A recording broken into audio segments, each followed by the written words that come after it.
Grand National Hunter de Royan, parcours commenté de Covergirl dans l'épreuve mixte du samedi. On est donc en épreuve équitation, donc c'est l'équitation du cavalier qui est jugée.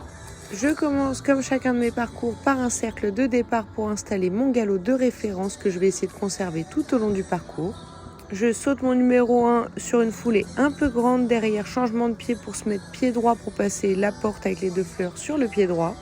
J'ai un saut correct sur mon numéro 2, contrat de foulée entre le 2 et le 3, cette foulée, qu'elle me réalise très bien. Après le 3, on va avoir toute une zone de travail sur le plat. Ici, on me verra rentrer dans la zone donc délimitée par les 2 pots de fleurs galop pied gauche. Le but est de faire une transition au trot et de sortir de la zone donc avec les chandeliers bleus sur le pied droit. Et à partir de la sortie de la zone, maintenir le pied droit jusqu'à la barre du numéro 4. Donc on a un bon galop à faux. Réception du numéro 4, il fallait se réceptionner pied gauche pour rentrer dans la petite zone pied gauche. Juste après le tournant, il fallait être au trot pour franchir le saut de puce au trot. Donc il faut bien rester au trot jusqu'à la battue d'appel. Après ce bon bout de descente, il fallait remettre un petit peu d'équilibre parce qu'on avait un double de verticaux à une foulée. Ça, elle me le réalise vraiment bien.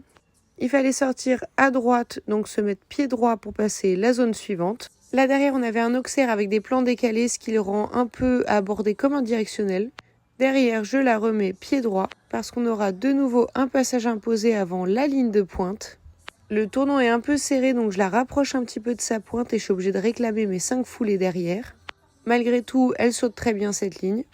On se dirige ensuite vers l'auxerre bleu. Ici, pas de contrat ni d'imposé, elle me le saute vraiment très bien. Et ensuite, on se dirige vers la dernière ligne. On avait ce double de palanque avec les palmiers à une foulée qu'elle me fait très bien. Et ensuite 6 foulées pour aller sur le dernier obstacle. Je finis ensuite sur mon cercle de fin. Elle était vraiment super à l'écoute et très dispo. On me reproche un petit manque de régularité dans la cadence et les abords. Mais elle est quand même sans faute avec tous les contrats à imposer. Et on sort avec la note de 87,50.